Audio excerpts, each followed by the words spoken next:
The first thing Willa felt was the split in her lip. It was the only part of her face not yet numb. The metallic taste of her own blood was sharper than the cheap whiskey on Silas's breath. He hadn't hit her with his fist this time. He used the back of his hand, where the heavy gold ring sat. "You think you go where I don't say?" Silas whispered.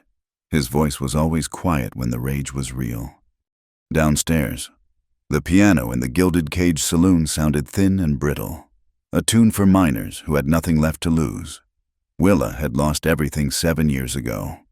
He grabbed her hair, forcing her head back, the red silk of her dress, bought for her, torn by him, cut into her shoulder. "You are property. My property." He threw her. She struck the wall by the wash basin. The porcelain pitcher rattled, then tipped, shattering on the floorboards. Silas laughed, a wet, satisfied sound. He turned to the sideboard to pour himself another drink, his back to her. It was the only chance she would get. She didn't think. She acted. Her hand closed around the largest shard of the pitcher, the edge sharp as a razor. He was still turning back, the glass halfway to his mouth, when she moved. She jammed the porcelain upward, into the soft part of his thigh. She put all her weight behind it. It made a sound, a wet, tearing sound. Silas screamed. It was not his low, controlled threat. It was a high, animal sound of shock. The whiskey glass shattered on the floor. He crumpled, clutching his leg, the blood already a dark stain on his trousers. Willa did not look back. She did not grab her shawl. She did not grab her shoes. She ran. She wrenched the door open, her bare feet slipping on the polished wood of the upstairs hall. She ignored the painted doors of the other girls, ignored the calls. She hit the back staircase, the one for servants, and took the steps 3 at a time. The alley behind the saloon smelled of stale beer, offal, and wood smoke. She hit the mud, and the cold seized her instantly. It was a solid thing, a physical blow that stole her breath. Oro City was quiet. It was past midnight. The moon was a sliver. She ran, leaving the false lights of the mining town behind, aiming for the darkness of the high plains. The ground was frozen hard, dusted with an early, spiteful snow. The gravel cut her feet, but she did not feel the cuts after the first 100 yards. She only felt the cold.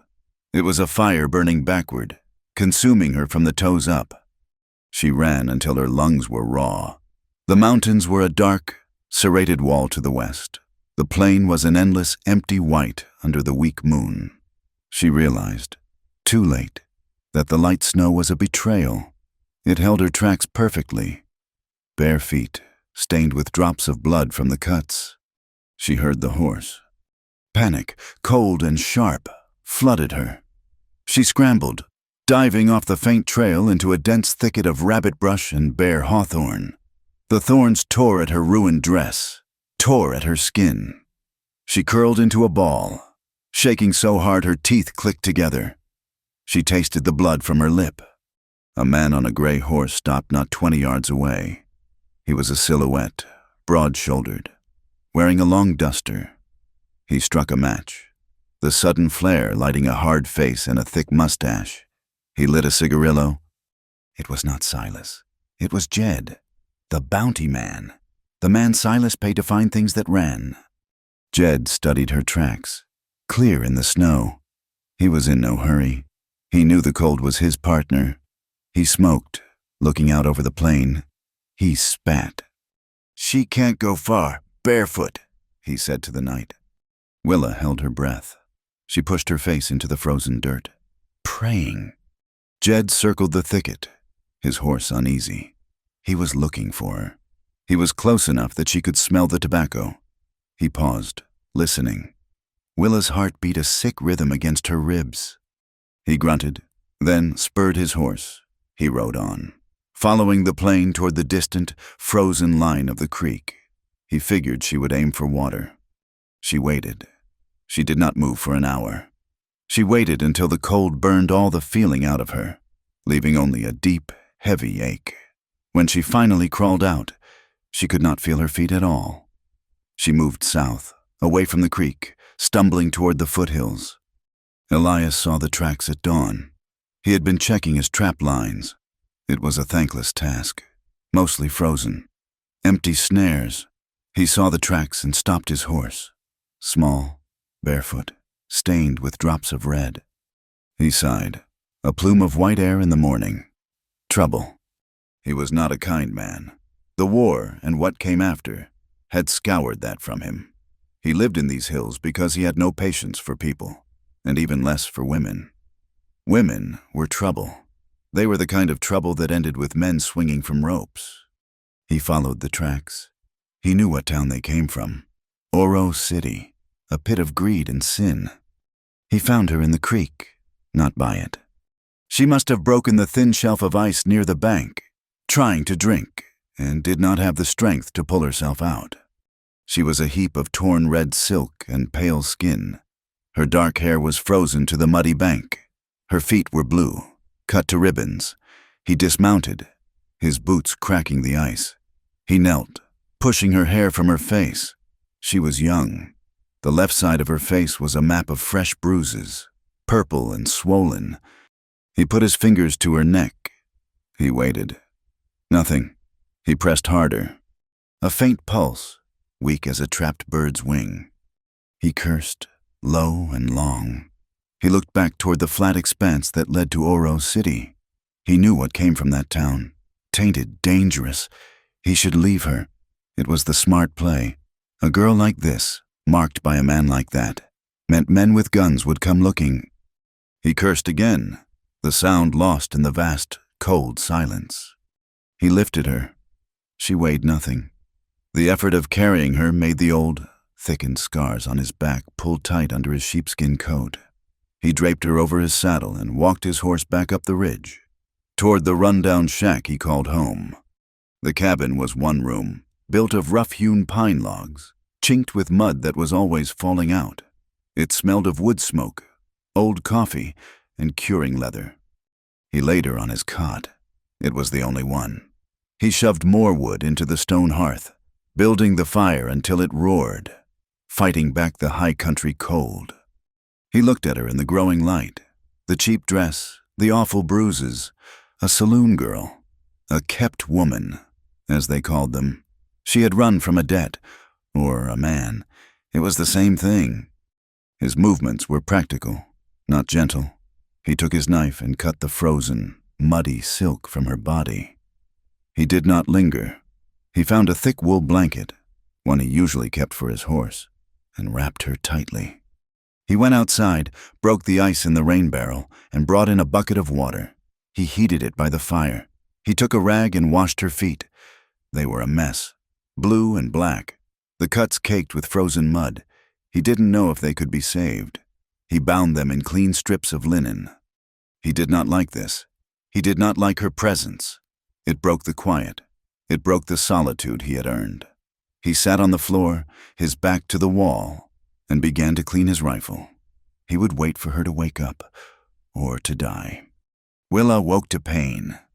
It was not the sharp pain of a blow. It was a dull, heavy throb that seemed to come from her bones. Her feet, they were on fire, a deep, agonizing burn. Her face ached. She was warm. She smelled smoke, not the cigarillo smoke of Jed. This was pine. Her eyes cracked open. The room was dim, lit only by a fire. She was in a bed. She was wrapped in a blanket that smelled of wool and horse. She saw him, a silhouette against the fire, a big man, broad-shouldered, his head bent over a task. Her first instinct was terror. It climbed her throat like bile. She tried to sit up, but the blanket bound her tight. She was weak. "Where?" Her voice was a dry rasp. The man did not look up. His voice was gravel. "Don't!" He was cleaning a rifle. The metallic slide and click of the oiled rag was the only sound besides the fire and the wind outside. "Where am I?" she tried again. "My shack." "Who are you?" He stopped cleaning. He turned his head just enough for the firelight to catch his profile. His face was hard, weathered, and marked. A thin, white scar ran from his eye to his jaw. He looked like the mountains, unforgiving. Doesn't matter. She pulled the blanket tighter, her body rigid. This was a trap. It was always a trap. I need to go. You're not going anywhere. The flat certainty of it chilled her more than the snow. She watched him.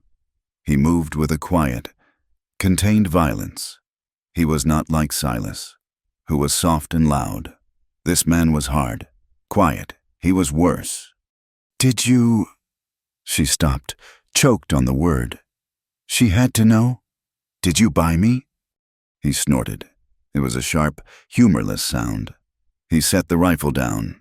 Found you by the creek, half dead. He stood, and she saw how tall he was. He picked up a tin cup, dipped it in the water bucket, and walked toward her. Willa flinched. She scrambled backward on the cot, her hands coming up to shield her face. Don't! Elias stopped. He looked at her, his face impassive. He looked at her ruined face, her posture of defense. He set the cup on the floor, a good 6 feet away from the cot. Drink it, he said. He went back to the fire and sat down, his back to her. She waited. She watched his back. It was a wall. After a long time, she crept to the edge of the cot, reached down, and snatched the cup. The water was so cold it hurt her teeth. She drank it all. She stared at the flames, and the fire brought the memory. Her father, the smell of rye whiskey on his flannel shirt, his hand on her shoulder, pushing her toward Silas in the saloon. She's a good girl, Mr. Hard Worker. She was 15. Silas, smelling of cologne and cigars, had smiled. He tipped her chin up, looked at her teeth. She'll do. That was 7 years ago. 7 years of learning that no was just a word that earned you a new bruise. 7 years of forced obedience. Elias stared at the same fire. He saw her on his cot, small and broken, and it made his stomach tight. It made the scars on his back itch. He saw the war, the cannon smoke at Shiloh, the smell of scorched earth and dying horses. But the war was not the worst of it. The worst was coming home. He saw Mary, her blonde hair. He remembered finding her in her kitchen, standing over her husband with a smoking pistol, the husband who had broken her arm the week before. He saw the courtroom, the judge, the gavel. He saw the rope. He remembered her face, framed by the gallows. As she looked for him in the crowd, he had been there. He had watched them hang her for murder. He had done nothing. He couldn't stop it. He couldn't save her. Justice. He gripped his knees, his knuckles white. He would not get involved. Not again. 2 days later, the blizzard hit. Willa could stand. Her feet were wrapped in clean rags, but the swelling had gone down. The pain was a dull, distant thing. Elias had not touched her. He had tossed a pair of his old wool trousers and a heavy shirt at her. They were huge, hanging on her small frame. He had left the shack at dawn. She watched him through the single grime-covered window. He was chopping wood, the rhythmic thwack of the axe cutting the profound silence. The snow from the first night had melted. The ground was clear. She opened the door. The air was frigid. The snow has stopped. No, he said. He did not stop chopping. I am leaving, she said, her voice stronger now. You can't keep me here. He stopped. The axe rested on the block. He turned. The wind whipped his dark hair. I'm not keeping you. The mountain is. Another storm is coming in from the north. I can smell it. You're lying. She stepped out onto the hard dirt, her bound feet awkward. You want something. Everyone always wants something. He stalked toward her. He was imposing, and she had to fight the instinct to step back into the doorway. What I want, girl, is for you to not die 10 feet from my door. I don't need a body to bury. I'll take my chances. With what? He gestured at her feet. Silas sends men after his property. Jed will find you before you make a mile. He'll take you back, and Silas will finish what he started. She went cold. How do you know their names? I know Oro City, he said. He pointed north. The sky was a bruised, heavy gray. The storm will be here by nightfall. You stay, you eat, you heal, then you go. I don't want your trouble here. He turned back to the wood, splitting a log with one clean, violent motion. Willa stared at him. She believed him, about the storm, about Jed. She went inside and slammed the cabin door.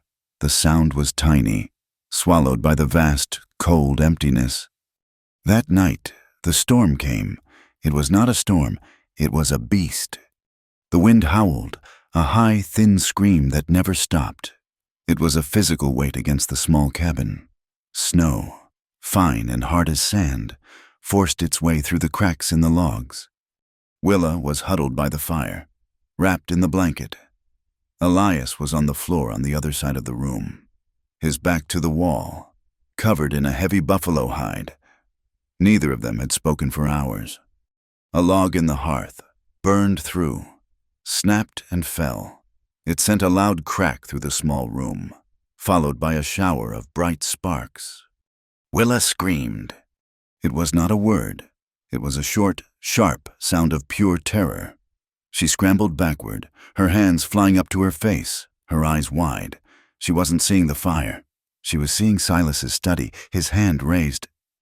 "Get away from me," she whispered, her voice trembling.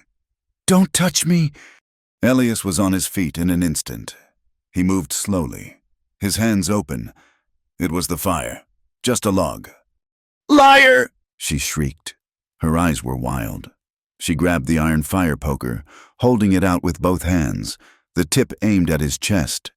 "You're just like him, waiting for me to be weak." She was consumed by the past, shaking so hard she could barely hold the poker. "I won't go back. I won't." "Put it down," he said.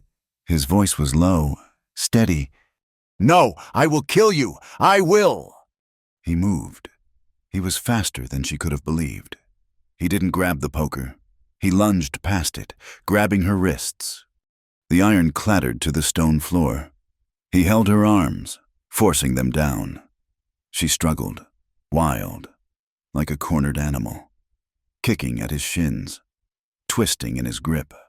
"Stop it," he commanded, his voice a low growl. "Stop it. You are safe here." "Safe?" she spat, the terror turning to pure rage. "Safe with you? You're just a bigger cage. You're just another man who thinks he owns me." She was trying to wrench free, trying to scratch him. He was too strong. He backed her against the rough log wall, pinning her there with his body. "I am not him," he growled, his face close to hers. "You're all him," she cried. With her right hand, trapped but not immobile, she slapped him. The sound was sharp, a crack that silenced the wind for a single second. His head snapped to the side. A dark red mark bloomed on his scarred cheek. He did not let go. He did not move. He turned his head slowly back, and he stared at her. His eyes were dark, not with anger, but with something deeper, something broken. Willa's breath hitched. She saw the line she had crossed. She saw the strength in his hands, the power in his shoulders. He could break her neck. He kissed her. It was not a gentle thing. It was rough, hard. It was the blizzard outside, all howling wind and biting ice. It was punishment, and it was desperation. His mouth covered hers, crushing her lips against her teeth, taking her breath. It tasted of coffee and wood smoke and the cold mountain air. Willa froze. Her mind went white. This was force. This was violation. This was what she ran from. But then his grip on her wrists loosened. His left hand moved, not to strike, but to her hair, tangling in the dark strands, holding her head still as the kiss deepened. It was awful, and it was a shock of heat, a jolt of life she had not felt in 7 years. She was stunned. He was stunned. He broke away first, breathing hard. He looked at her as if he had never seen her before, as if he were looking at a ghost. He stepped back, his hands falling to his sides. Willa slid down the rough wall until she was sitting on the floor, her legs weak. She touched her mouth. Her lips were bruised, burning. She looked up at him, this silent, violent man who had saved her only to assault her. Her voice was barely a whisper, breathless. "Is this love or force?" Elias stared at her. The wind shrieked, filling the void. He turned his back to her, facing the fire. He didn't answer. The cabin was a cell of silence. The morning after the kiss. The air was heavy with the unspoken. Elias had risen before dawn, his movements sharp, angry. He had thrown more wood on the fire, his back a rigid wall of denial. Willa had not moved from the cot, pulling the wool blanket up to her chin, watching him. She was confused. The fear was still there, a cold knot in her belly, but it was tangled with something new, a strange, sharp memory of heat. He had not saved her only to hurt her. He had hurt her because he was a man, and that is what men did. But then he had stepped back. He had not finished it. He put on his heavy coat. "The storm is worse," he said, not looking at her. "I'm checking the snares. Don't leave the cabin." The door opened, letting in a blast of howling, white air. Then it shut, and he was gone. She waited. She counted to 100. He was trapping her. The kiss was a claim. The storm was his excuse. The world outside was white death, but the world inside was a cage with a different keeper. She looked at her feet. He had redressed them.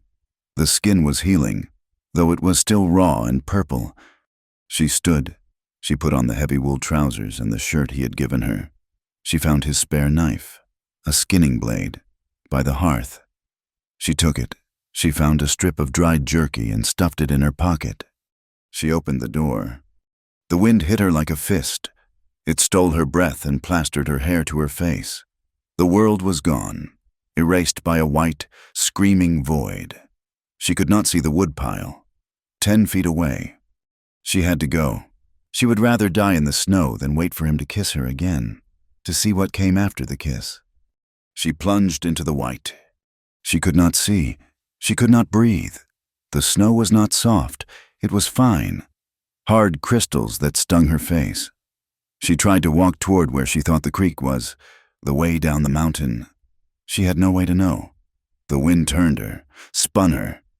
She fell. The snow was already up to her shins. She got up.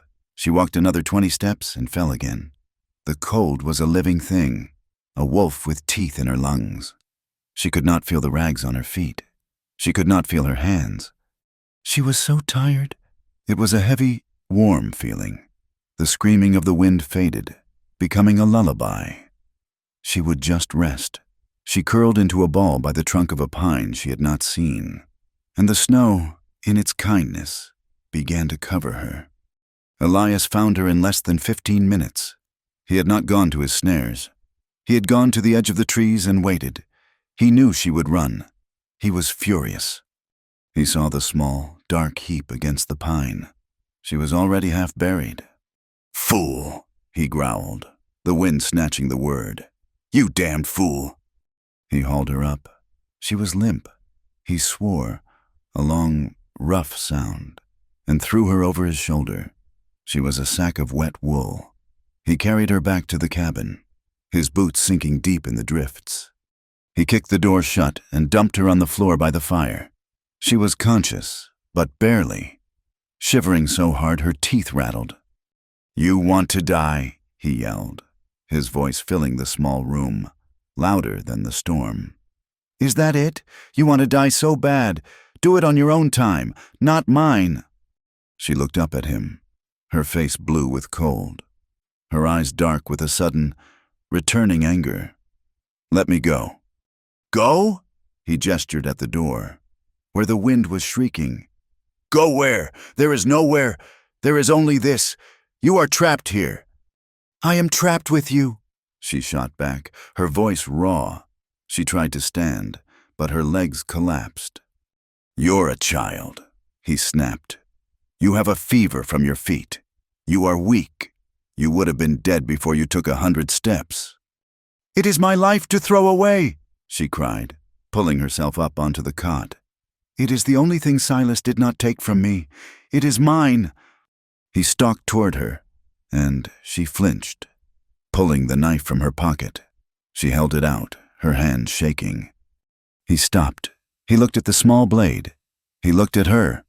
"I am not Silas. You kissed me." "I." His voice was low. "I did." "You had no right." "I had no right," he agreed, his face hard. "But you'll stay. You will stay until this storm breaks. You will stay until your feet are healed. You will stay until you are strong enough to not be a fool. Then you can go. That is the end of it." "You'll let me go, just like that." "I am not your keeper," he said, turning his back on her. "I just don't want your ghost haunting my cabin." The stalemate was as cold as the snow outside. The storm did not break for 3 more days. They were trapped in the one-room cabin, the air thick with tension and the constant, high-pitched scream of the wind. They did not speak. He slept by the door. She slept on the cot. He cooked thin rabbit stew and passed her a bowl. She ate. The silence was a third person in the room. On the 4th morning, there was quiet. The world was buried. The snow was piled in drifts 4 feet high against the cabin. The sun, when it rose, was a blinding light on a field of white. Willa looked out the window. The cold had sealed it with a thick frost.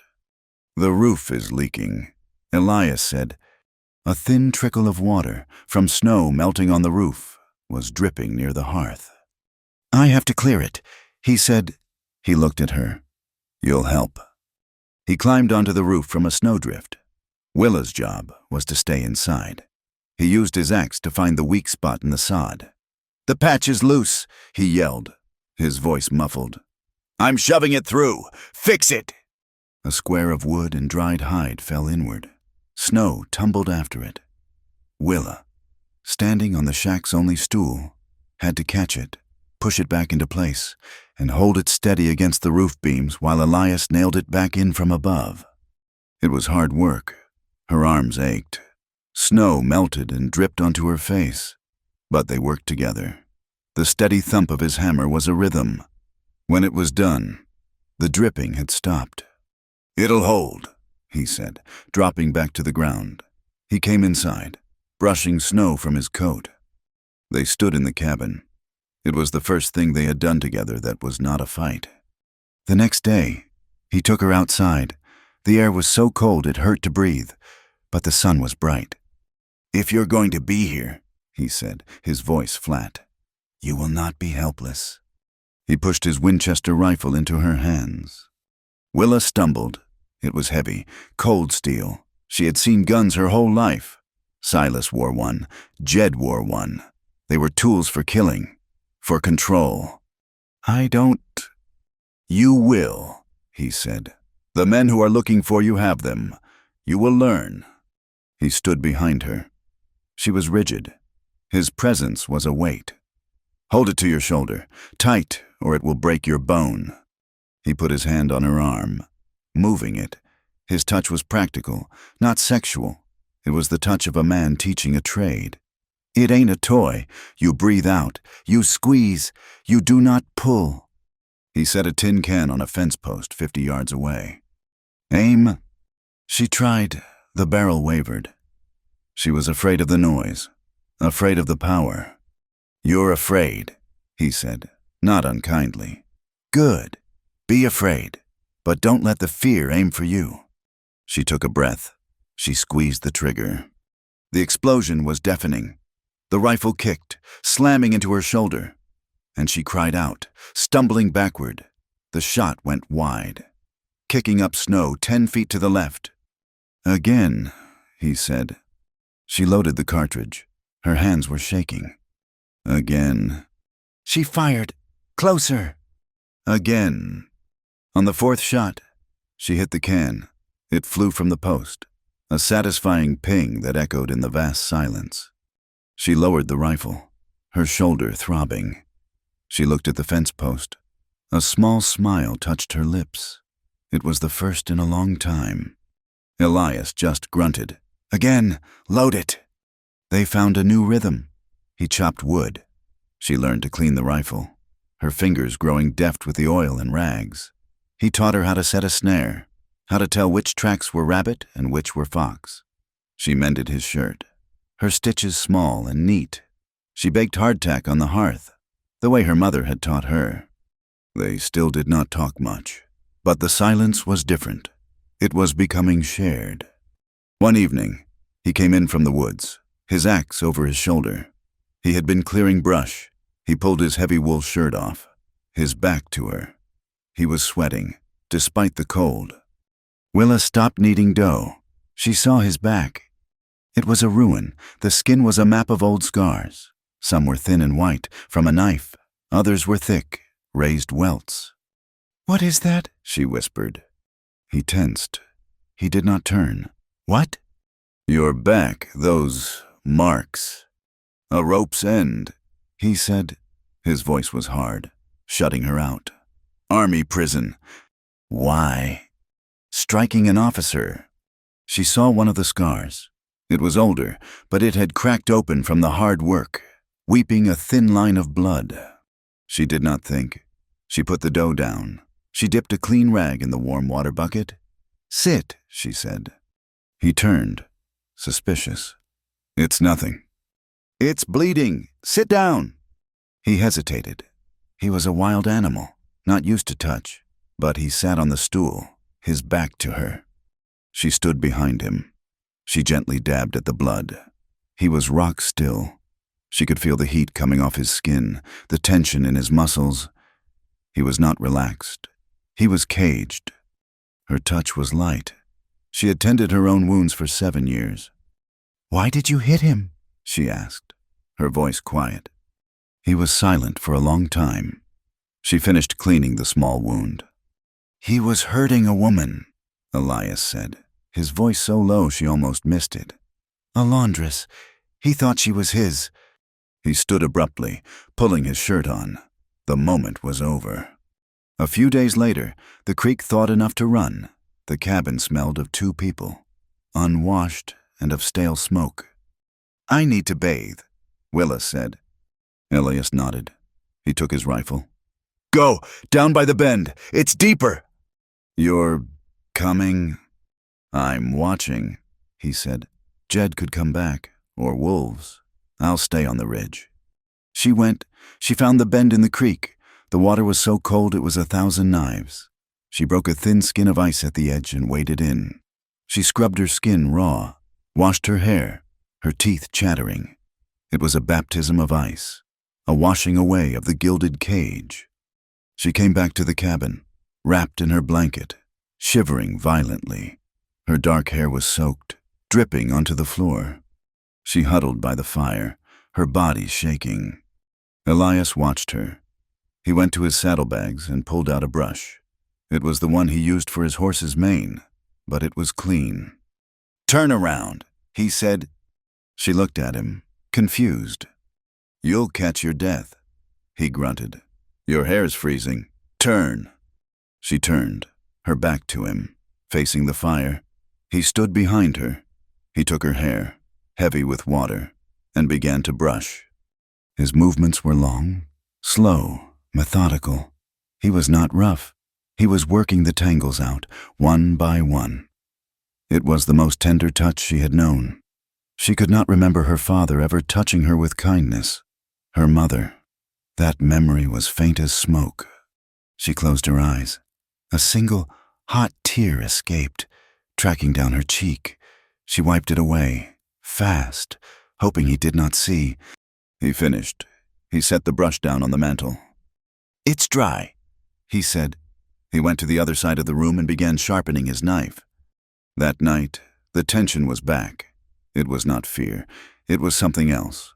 A thrumming wire in the small room. They ate the rabbit stew he had cooked.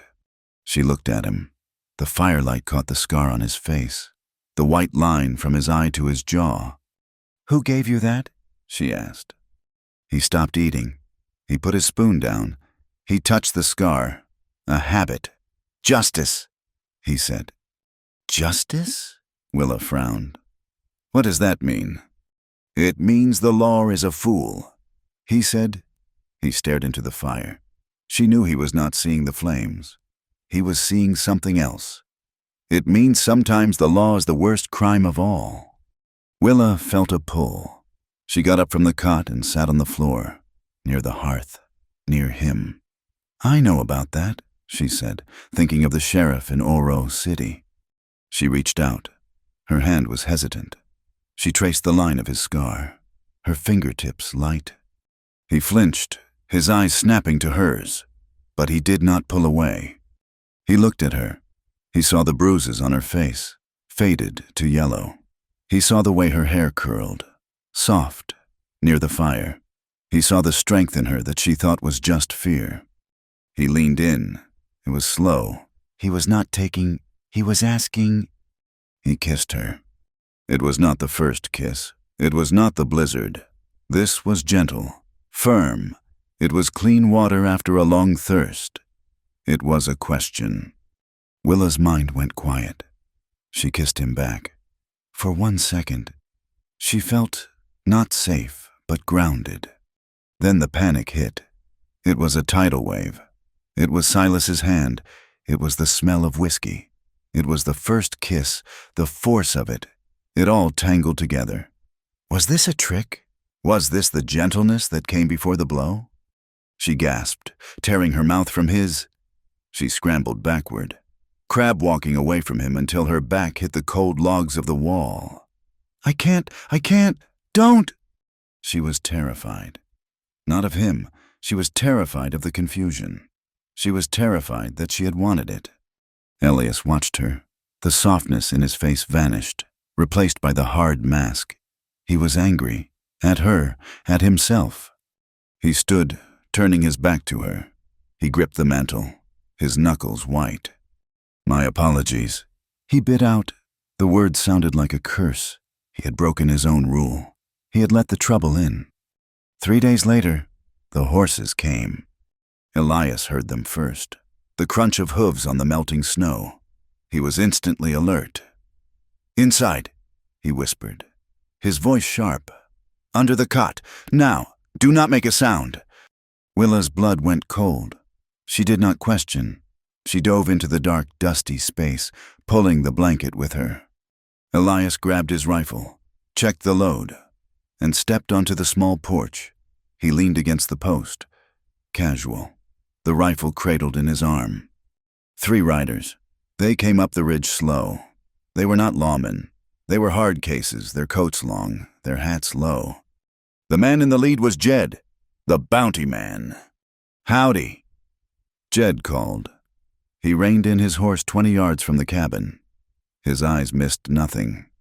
Nothing up here but rocks and snow, Elias said. His voice was flat. Looking for something, Jed said. He spat tobacco.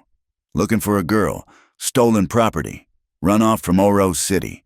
Little thing, dark hair, bruised up, ran off barefoot. Under the cot, Willa put her hand over her mouth to stifle her breath. Haven't seen anyone, Elias said. Been snowed in for near a week. Jed's eyes moved over the cabin. He saw the small window. He saw the chimney, smoking. Mind if we water our horses? Warm our hands by your fire? It was a test. Horses are fine, Elias said. Creek's down the hill, but the fire ain't welcoming guests today. He did not move, but he let the rifle shift, the barrel now pointing in their general direction. Jed looked at him, a long, hard stare. He saw the scar on Elias's face. He saw the way he held the rifle. Not as a threat, but as a fact. This was not a man to be pushed. Fair enough, Jed said. He pulled a small pouch from his pocket. If you see her, there's a $50 reward. Gold. She belongs to Silas Croft. He wants her back, intact. I'll keep that in mind, Elias said. The 3 men turned their horses. They rode back down the ridge, the way they had come. Elias did not move. He watched them for 5 full minutes, until they were just specks in the valley. He went inside. He bolted the door. They're gone. Willa crawled out, She was pale, shaking so hard she could barely stand. Elias grabbed her arm. His grip was not gentle. It was iron. "You lied to me." I didn't," she stammered. "Stolen property," he growled. "Silas Croft, $50. That was Jed. He's the best tracker in the territory. You didn't just run, girl. You're wanted." "I'm not property," she yelled, trying to twist free. "The law says you are. What did you do? Did you steal from him?" Willa broke. The shame, the fear, the rage of 7 years, it all burst. "He bought me," she screamed, the words tearing out of her. "My father, my own father sold me for whiskey money and a broken-winded horse." She was crying now, but they were hard, angry tears. "I was 15. He kept me in that room. He hit me when I said no. He hit me when I said yes. He hit me just to see the mark. I tried to run. The first year, I went to the sheriff. I told him. He laughed. He said a girl like me had no rights. He said a contract was a contract. Then he took me back to Silas. Silas paid him. He pays all of them. The law doesn't help me. The law is his." She was breathing hard, her whole body shaking. "I ran because he beat me for looking at another minor. He said he would mark my face so no one would ever look again. He was going to kill me. I knew it. So I ran. I hurt him. I took a piece of a picture. I think I hurt him bad." She finished. She stood in the middle of the room, her confession laid bare. Elias let go of her arm. He stepped back, looking at her as if for the first time. He looked at his own hands. He had lied to Jed. He had hidden her. He was now an outlaw. $50. He thought of Mary. The law ain't always right. The law is a fool. He looked at Willa. She was not trouble. She was a refugee. He thought he was just being inconvenienced by a stray. He realized he was standing in the middle of a war he had tried to forget. He remembered his kiss. The first one, the one of force. The second, the one of confusion. He had hidden her. Why? To save her? Or to keep her? That first flash of control, the feeling of her, pinned to the wall. Was he her rescuer, or was he just the next man to claim her? The question made him sick. It made him angry. "We can't stay here," he said, his voice flat. "Dead. They'll be back. Jed ain't a fool. He'll wonder why I didn't want him by my fire. We ride out, tonight." They left the shack an hour after midnight. There was no moon. The world was a vast, cold darkness. The snow a faint, pale shadow on the ground. Elias moved with a grim, practiced silence. He had packed his 2 horses, a sturdy bay gelding and a smaller, tougher buckskin mare. He had stuffed his saddlebags with what little he had, dried meat, a sack of flour, ammunition, and a bedroll. He had thrown a pair of old, worn boots at Willa. "They're too big. Stuff them with grass. They're better than rags." He helped her onto the buckskin. His touch was impersonal, his hand firm on her elbow, lifting her. He mounted the gelding. He did not look back at the small cabin. He had lived there for 6 years, a solitary life built on purpose. Now it was a memory. He nudged his horse west, toward the jagged, unseen wall of the mountains. Willa followed. The horse's gait was steady, the big boots, stuffed with dry grass from the mattress ticking, felt strange, clumsy. She was leaving the only place she had felt a sliver of safety, riding into an endless night with a man who was now an outlaw because of her. The guilt was a heavy stone in her stomach. They rode for hours, pushing the horses hard. Elias did not follow a trail. He cut across ridges, through dense stands of lodgepole pine, and down into steep, rocky canyons, always climbing, always moving west, deeper into the wilderness. He was making a hard trail to follow. The cold was sharp, but the fear was sharper. Willa watched his back. He was a broad shadow, upright in the saddle, his rifle in its scabbard, his head constantly moving, listening. He was an animal in his own element. She was cargo. At dawn, they stopped on a high ridge. The sky to the east was a faint, bruised purple. Below them, the high plains were a vast, empty bowl. Oro City was a smudge of smoke, miles away. "We rest the horses," Elias said. He didn't dismount. He stared back the way they had come. Are they following?" Willa asked, her voice small. "Jed will," Elias said. "When he finds the empty cabin, he'll know I lied. He won't be happy. He'll come." "I'm sorry," she whispered. "For your home." He turned his head, his face a hard shape in the dim light. "Sorry don't change it. We need to reach the Three Forks trading post. It's over the divide, another 100 miles. "What's there?" "People," he said, which sounded like a curse. "A way station. You can get on a freight wagon. Head north, find a place to be a seamstress, a laundress, a new life." He meant a life without him. The thought brought a strange, hollow ache. He spurred his horse. "We move." They rode for 2 days. The landscape changed. The pine forests gave way to sheer rock faces and high, wind-blasted meadows. It was a beautiful, terrible country. It did not care about them. It wanted them dead. On the 3rd day, they came over a rise and saw the smoke. It was not a campfire. It was the wrong color, thick and black, oily. Elias stopped. He pulled his rifle. "Stay here." He rode down into the small valley. Willa watched, her heart in her throat. She saw what was left of a wagon. It was still smoldering. 2 bodies, stiff and dark, lay near it. Elias dismounted, his rifle ready. He moved slowly. He was gone for several minutes. Willa's hands were shaking. She loaded the Winchester he had given her, just as he had taught her. He came back, his face grim. "Settlers, a man and his wife. Looks like raiders. Maybe Ute, maybe just white men acting like it. They're dead." Willa felt sick. "There's someone alive," he said. "A boy and a girl, hiding in the creek bed." He rode back to her. "We're wasting time, but we can't leave them." He let his horse down. Willa followed. The boy was maybe 10 years old, the girl younger, maybe 7.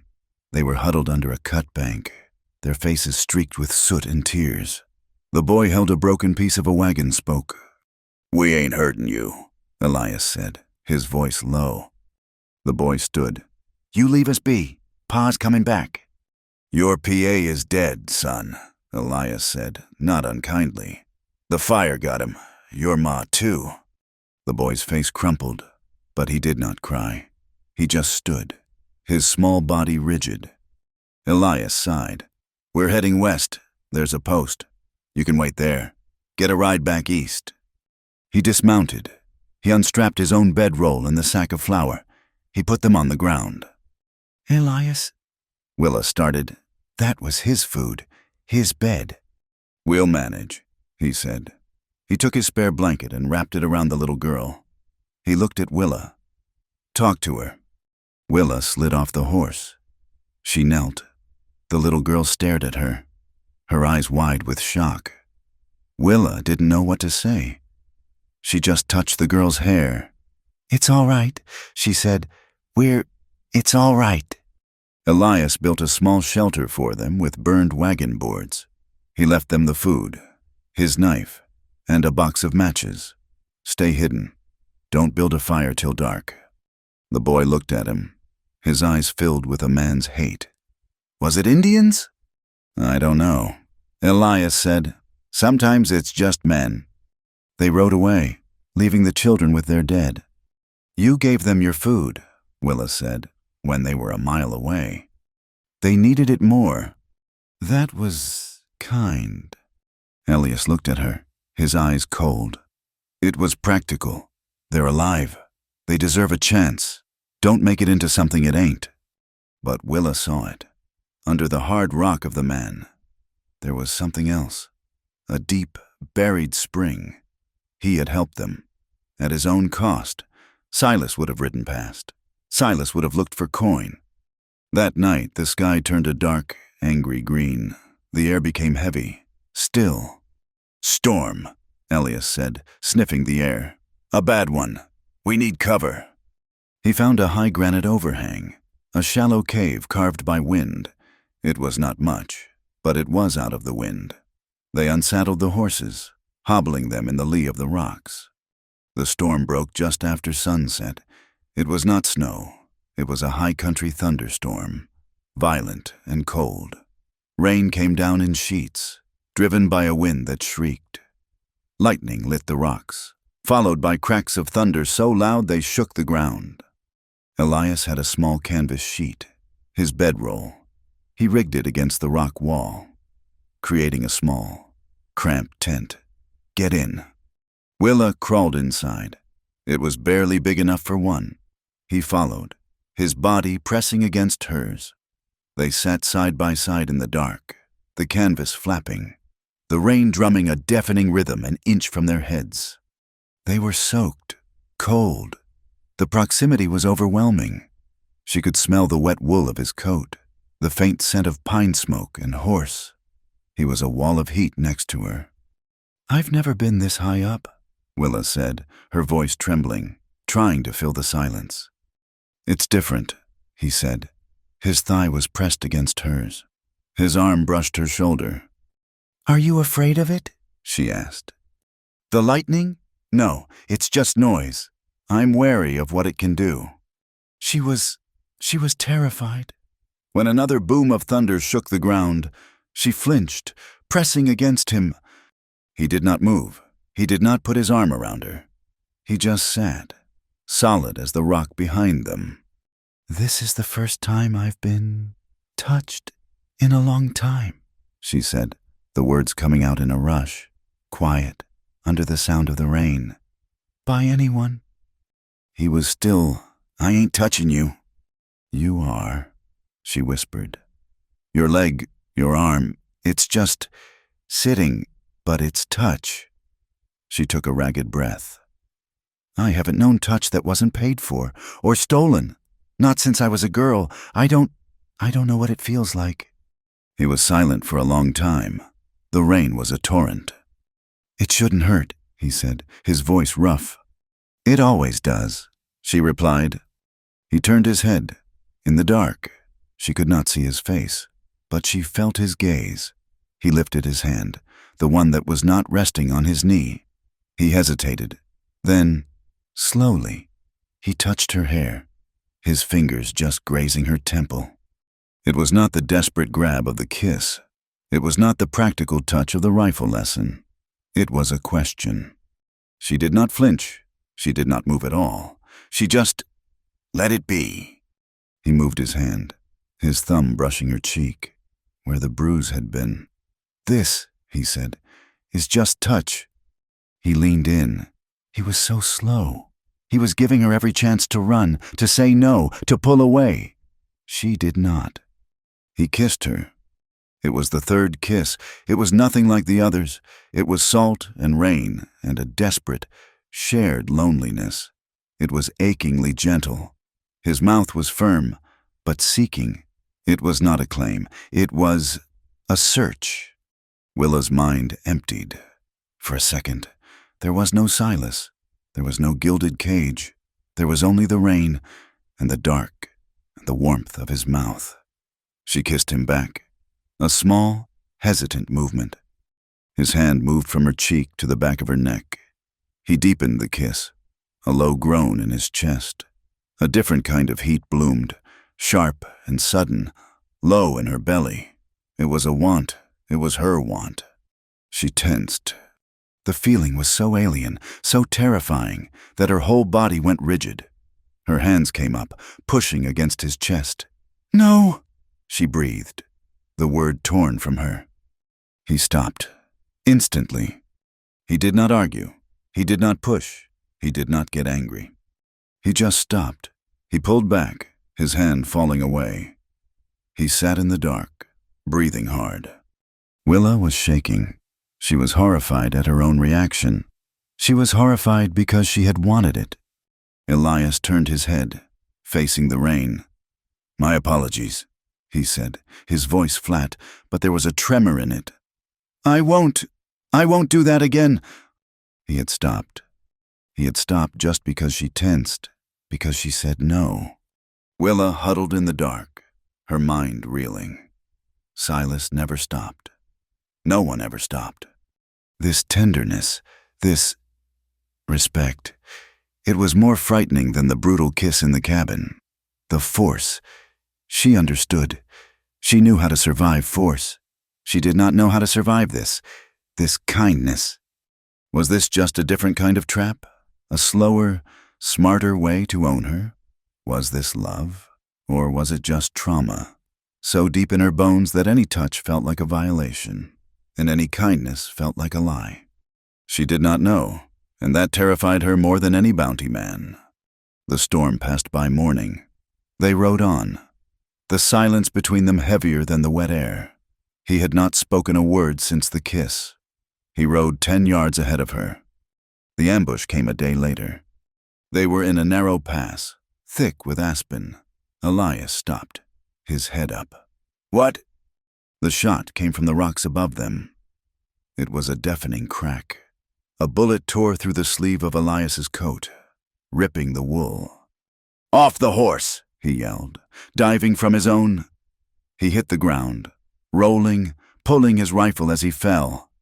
Willa froze. She was paralyzed. "Down, Willa, now!" Another shot. This one hit her horse. The buckskin screamed, a high, terrible sound, and crumpled, its legs folding. Willa was thrown, hitting the rocky ground hard. The wind knocked out of her. Elias was already moving, firing into the trees. "Get behind the horse," he yelled.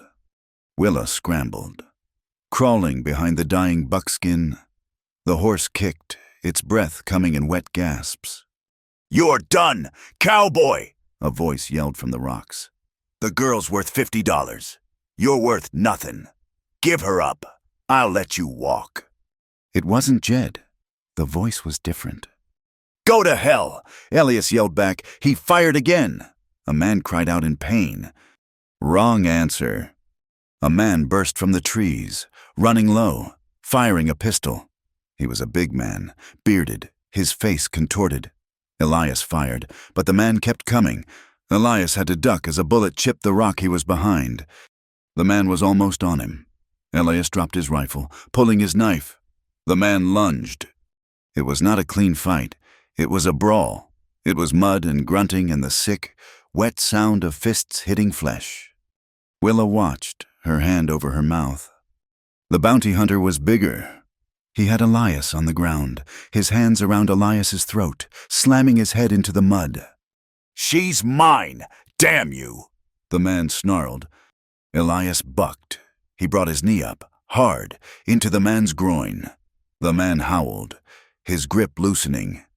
Elias twisted, bringing the knife up. He plunged it into the man's side, once, twice, 3 times. He did not stop. He was not a man. He was an animal.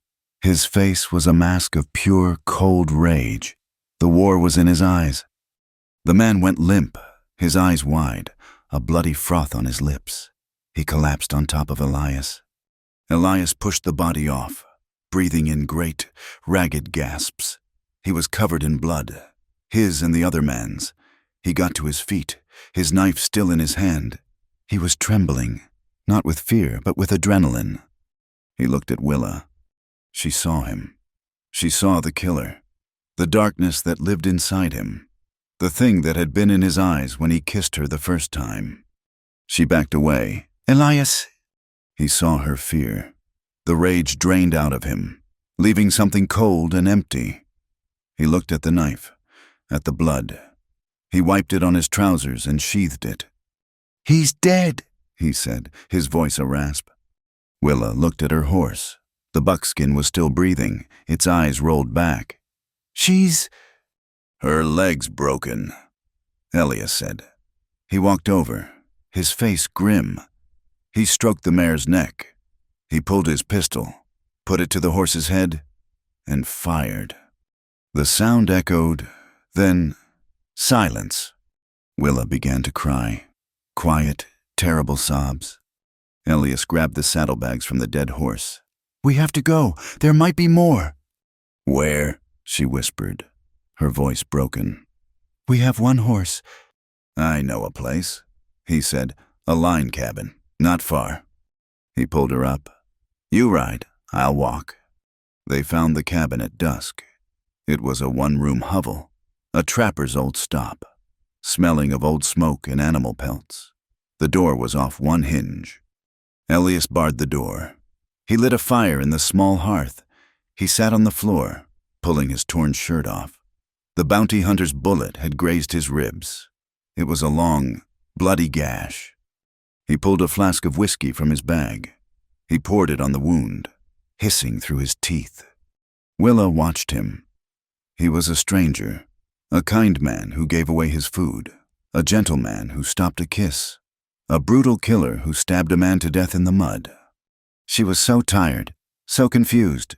She was overwhelmed. "You killed him," she said, her voice dead.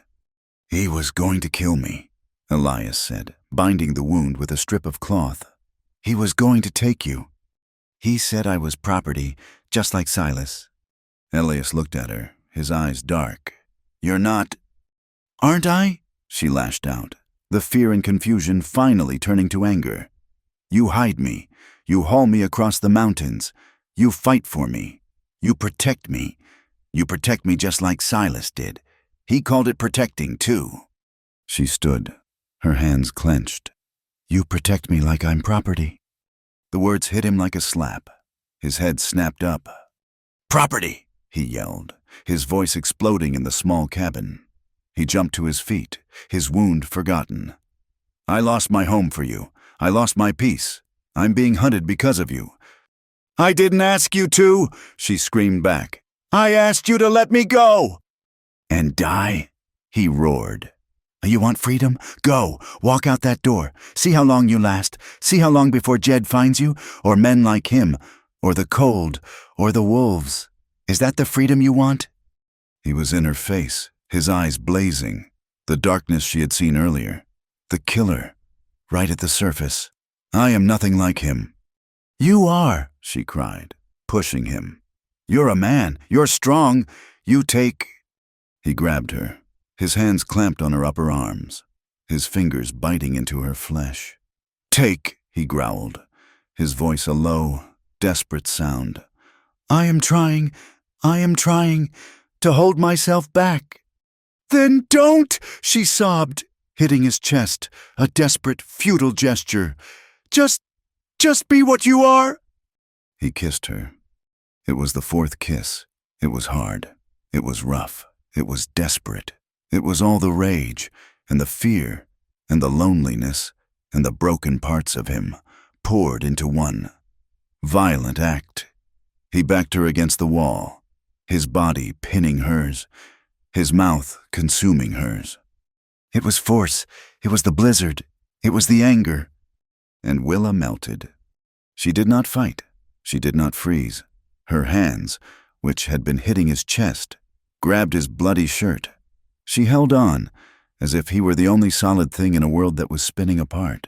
She kissed him back, a mirror of his desperation, a matching hunger. This, she understood. This was not the confusing tenderness. This was raw. This was honest. This was the dark, animal truth. He broke the kiss. He pulled his head back, breathing like he had run a mile. He stared at her, his eyes wild. He saw the tears on her cheeks, her lips, swollen from his. He saw her hands, clinging to his shirt. He let go. He stepped back, his face a mask of self-loathing. He had done it. He had become Silas. Get away from me," he whispered, turning his back. He leaned his hands against the cabin wall, his head bowed. "Just go." Willa stared at his back, the broad, scarred back, the man who was a killer, the man who was a protector, the man who had stopped, the man who had just lost control. He was shaking. She did not go. She did not run. She took one step, then another. She stood behind him. I'm staying, she said. He did not turn. I am not a good man, Willa. I know, she said. I'm not looking for a good man. She put her hand on his back, right between his shoulders. He flinched, but he did not pull away. That night, they did not sleep. The fire burned down to low embers. They sat on the floor, not touching. After hours of silence, she moved. She crawled over to his bedroll, where he sat, his back to the wall. She sat beside him. He looked at her. She looked at him. She leaned in, and this time she kissed him. It was slow. It was quiet. It was her choice. He did not respond for a moment. Then his hand came up, cradling her jaw. He kissed her back. They made love. It was not the tenderness of the thunderstorm. It was not the violence of the fight. It was something in between. It was hesitant. It was clumsy. It was two broken people trying to find a piece of solid ground. Afterward, they lay in the dark. The line had been crossed.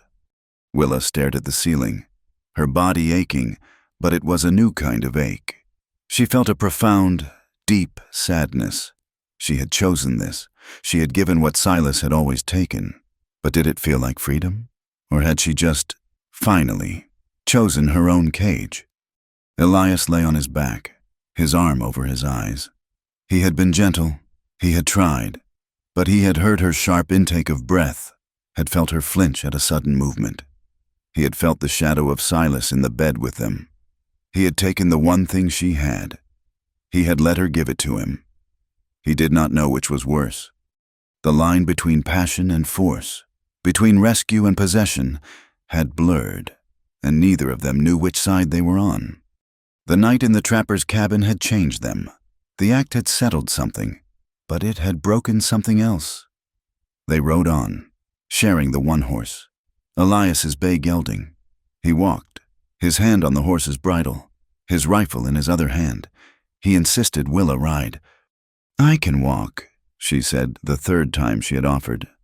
You'll slow us down, he said. His voice was flat. He was not looking at her. He was looking at the ridges, the trees, everywhere. Ride. It was not a request. He was protective. But it was a hard, sharp-edged protection. It was the protection of a man guarding a new, fragile possession. He chose the campsites. He built the fire. He tasted the food first. He woke at every snap of a twig, his hand on his pistol. Willa felt trapped in his care. She was grateful. He had killed for her. He had abandoned his home for her. This gratitude was a heavy, suffocating blanket. She owed him. She had given him her body, and now he was giving her his protection. It felt like another debt, another cage. When she would drift too close to the edge of the firelight, he would grab her arm. Stay close. His grip was too tight. When she saw him staring at her, his eyes were not soft. They were watchful. She was torn. Part of her, the part that had been cold and alone for 7 years, craved the heat of his gaze. Another part, the part that remembered Silas, recoiled from it. She was safe, but she was not free. The guilt was a constant ache. She had ruined his life, and now he was lashing himself to hers. They were 2 weeks on the trail, starving, the horse lame, when they saw the sod house. It was nestled in a small, green valley, a thin ribbon of clean water running beside it. It was a patch of order in the vast, savage wilderness. Smoke rose from a stone chimney, straight and white. Elias halted, pulling the horse behind a stand of cottonwoods. He scanned the valley for a long minute. A woman, he said.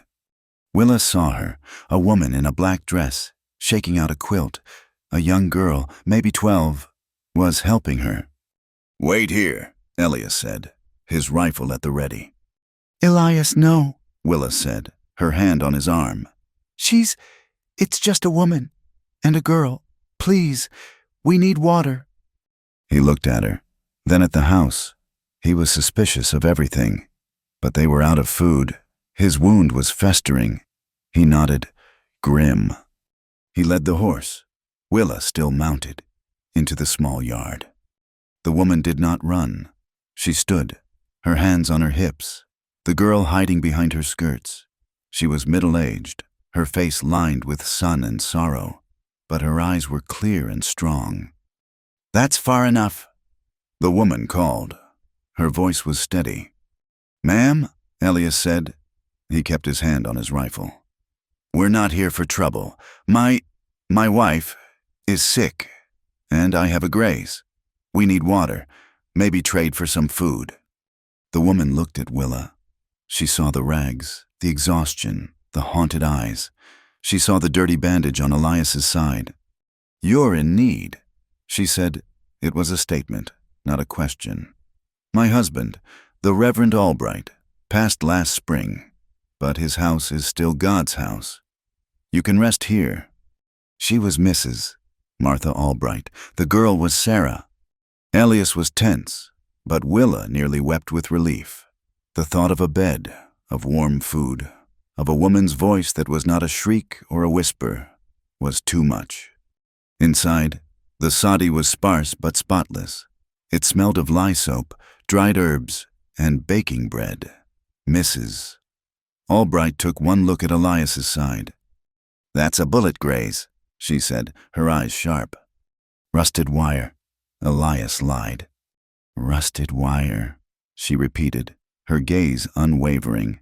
She cleaned it, her hands firm and practiced. "God forgive us our trespasses." She turned to Willa. "Child, you look half frozen." She went to a chest and pulled out a dress. It was simple gray calico, worn soft. "This was mine. It will be better than those trousers."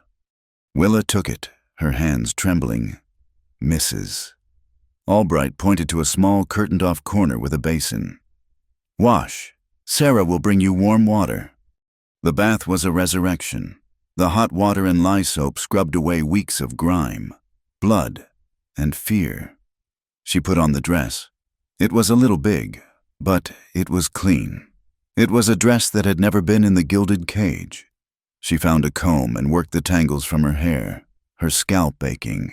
She braided it, her fingers clumsy at first, then remembering the motions from her childhood. When she stepped from behind the curtain, Elias and Sarah were at the small table. Elias stopped, a tin cup halfway to his lips. He stared. The trousers and oversized shirt had hidden her. The dirt had hidden her. Now, she was just a woman. Her hair, clean and dark, was pulled back, showing the line of her neck. The simple dress showed her slim figure. She smiled, a small, shy movement, at the girl. A quiet dream began to take root. She helped Mrs. Albright knead dough. The simple, physical work, the warmth of the small kitchen. It felt right. She fed the chickens. She saw the small garden. She watched Mrs. Albright and Sarah, their easy, quiet affection. She wanted this. She wanted to stop running. She wanted to put a seed in the ground and watch it grow. She wanted a life that was not defined by violence and fear. That night, Elias slept outside, by the door, his rifle beside him. Willa slept inside, on a pallet near Sarah. It was the first time they had slept apart since the cabin. The next day, Willa was helping the widow mend a feed sack. Elias was outside, seeing to the horse. "He watches you," Mrs. Albright said, her eyes on her stitching. "He's protecting me," Willa said, her voice low. There is a difference between protection and possession. Child, the shepherd protects his flock. The wolf protects his kill. It is good to know what you are. Willa stiffened. "He's not a wolf. He's a good man. He saved my life." "He is a hard man," Mrs. Albright corrected gently, not looking up. "And he looks at you like a man who has just fought a war for a piece of land. I can see the shadows on you. Willa, you have come from a dark place. Do not be so grateful for a roof that you confuse safety with love." The words were a stone in her gut. She did not answer. Later that afternoon, she was in the small root cellar, a hole in the floor of the cabin. gathering potatoes for supper. The wooden hatch was open. She heard Elias's voice, speaking to Mrs. Albright. "We'll be gone by morning." Elias said, "You've been kind, ma'am." "Where will you take her?" the widow asked. "She is not well, and you are a man with a gun. Running." "I have land," Elias said, his voice low, rough. "Up in the Wyoming territory. A claim I filed before I came south. It's a good valley, water, trees. I'll build her a cabin. I'll give it to her. Sign the deed over to her name. She'll be safe there. No one will find her." Willa froze. The potatoes in her apron suddenly felt like rocks. "Give it to her, sign it over." It was a transaction. It was Oro City. It was her father, selling her for a horse. It was Silas, buying her with silk dresses. Now it was Elias, buying her with a deed, a new owner, a new, kinder, stronger owner, but still an owner. She climbed the ladder, emerging into the cabin. Her face was pale, her eyes dark. Elias and Mrs. Albright turned, surprised. Willa ignored the widow. She walked straight to Elias, her hands clenched at her sides. "You'll give me your land?" Elias was blindsided. "Willa, I was just telling the ma'am." "You'll sign it over," she said, her voice shaking with a cold rage. "Like a bill of sale? Is that what I am to you? Am I your property now?" "What? No." He was defensive, confused. "That's not what I said." "It's exactly what you said," she cried. "You'll build her a cabin. You'll sign it over. You talk about me like I'm a stray horse you're gentling. You don't ask me what I want. You don't ask me if I want your land. You just decide." "I am trying to save your life," he roared, his own temper flaring. The violence she feared was back, his eyes dark. "I am trying to give you a home." "Or are you trying to buy me?" she shot back. "I am sick of being bought. I am sick of being owned. I am sick of men deciding my life." She was close to him now, her face turned up to his, tears of pure, hot fury in her eyes. "You saved me. You killed a man for me. You lost your home. You give me your food. You give me your horse." She struck his chest with her fist. It was a weak, hopeless blow. "If you give me everything," she choked, "why do I still feel like nothing's mine?"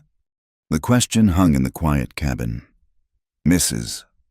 Albright took Sarah's hand and quietly went outside. Elias stared at her. The anger in his face collapsed. It was like watching a mountain fall. He looked hollow. He turned away from her, stumbling to the open door, gripping the frame. He looked out at the vast, empty plains. "Because," he started. His voice was a rasp, a broken thing. "Because you're not—" He was silent for a long time. Willa stood, her breath catching in her throat, her anger gone, replaced by a sudden, cold dread. "Nothing is," he whispered. "Nothing is ever yours." He was breaking.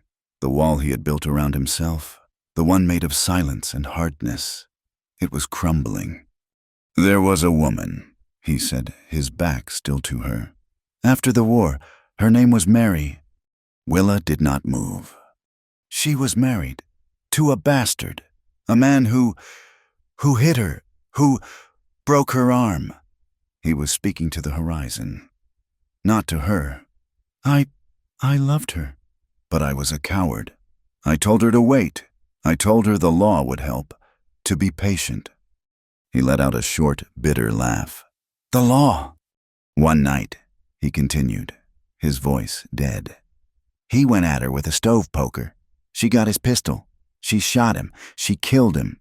It was self-defense. It was as plain as the sky." "What happened?" Willa whispered. "I failed her," he said. "I told her to trust the law, but her husband, he was a man with friends, money. They called it murder. They had a trial. It took one day. They found her guilty." He turned around. His face was a mask of grief so old and deep it was carved into his bones. His eyes were not Elias's. They were the eyes of a man at a hanging. I watched them hang her, in the town square. I did nothing. I was in the crowd, and I did nothing. I ran. After that, I ran. I came to the mountains. I hid. I swore I'd never get involved. Never again. He stepped toward her. His hands were open, his eyes pleading. And then I found you, by the creek, half dead. You had her hair. He was crying, silent tears that cut lines through the dust on his face. I saw her. I saw Mary, and I saw a chance to do it right, a chance to not be a coward, to not let them win. He grabbed her arms. His grip was not possessive. It was the grip of a drowning man. I'm not trying to own you, Willa, don't you see? I'm trying to redeem myself. I'm trying to save you, to save me from what I am, from the man who watched her die. Willa saw it all. In a flash, every moment made a terrible, painful sense. The first brutal kiss, the possessive protection, the violence, the desperate tenderness. It was not about her. He wasn't saving Willa. He was saving Mary. He was trying to stop a hanging that had happened 10 years ago. She saw his brokenness, and she saw, with a clarity that hurt, what he needed. He did not need to own her. He did not need her gratitude. He needed her to choose him. He needed her to be the woman who lived, the woman who was free, to prove that he was not the coward who had let Mary die. Before she could speak, before she could find the words, a sound cut the air. Horses, not one, many. Elias's head snapped up. The grief was gone. The soldier was back. He shoved Willa behind him. Inside, with the widow, bar the door. Elias. Go, now! He ran to his horse, yanking his rifle from the scabbard. 5 riders crested the low hill. They were not bounty hunters. They were law. Jed was in the lead, but beside him rode a man with a silver star on his vest. A U.S. Marshal. 2 deputies fanned out behind him. They stopped, a clear 30 yards from the house. Elias, Jed called. His voice was different, colder. It's over. This is private land, Elias yelled. He stood in the open, his rifle held low, aimed at the ground, but ready. The marshal rode his horse forward a few paces. He was an older man, his face weathered, his eyes tired. My name is Marshal Baines. I'm not here for you, son. Not yet. I'm here for the girl. She's not here, Elias lied. We know she is. We found your camp back in the pass. Found the body of Tobias Finch, the man you killed. He drew first. Likely so, the marshal said. That's a matter for a judge. My business today is this. He reached into his coat and pulled out a rolled piece of paper. I have a writ, signed by a federal judge in Denver. Silas Croft has filed charges. Theft of property, assault, and a contract of indenture. He unrolled it. He owns her. Son, the law says she's his, signed and sealed. Now you give her up, or I'm taking her. And I'm taking you for the murder of Finch, and for harboring a fugitive. Willa, watching from the window of the soddy, felt the blood drain from her face. The law, again, the same law that had laughed at her, the same law that had hanged Mary. The law is wrong, Elias growled. The law is the law, the marshal said, his voice flat. It's not my place to argue it, just to enforce it. We'll wait till morning, out of respect for the widow. But at dawn, we're coming in. The posse turned. They rode down to the creek, setting up a camp that blocked the only way out of the valley. Night fell. The soddy was a tomb. Mrs. Albright and Sarah were in the corner, praying, their voices a low murmur. Elias was not praying. He was cleaning his rifle, his movements economical, precise. He laid out his ammunition. He cleaned his pistol. He was a different man. The broken, grieving man was gone. In his place was the killer from the pass. He was cold, empty, and efficient. "What are you doing?" Willa whispered. "There's a gully," he said, not looking up. "Behind this house. It leads up the ridge. They've got one man on watch. They won't expect an attack from above." "What? What are you saying?" "I can take the watchman," he said, his voice flat, devoid of all emotion. "Then the marshal, then the deputies. Jed will be last. They'll be asleep." Willa was horrified. "You're going to kill them all? A marshal? In their sleep?" "He's just a man," Elias said. "He's a man enforcing a wicked law. He's a man who has come to hang you." "He's come to take me, Elias, not to hang me." "It's the same thing," he hissed, his eyes finally lifting to hers. They were full of the cold rage. "He's the man who's come for Mary. I will not let them take you." He was going to do it. He was going to kill 4 men, including a federal officer, and be hunted and hanged himself. All for her. All for a ghost. "No," she said. "It's the only way." He stood, chambering around. "No."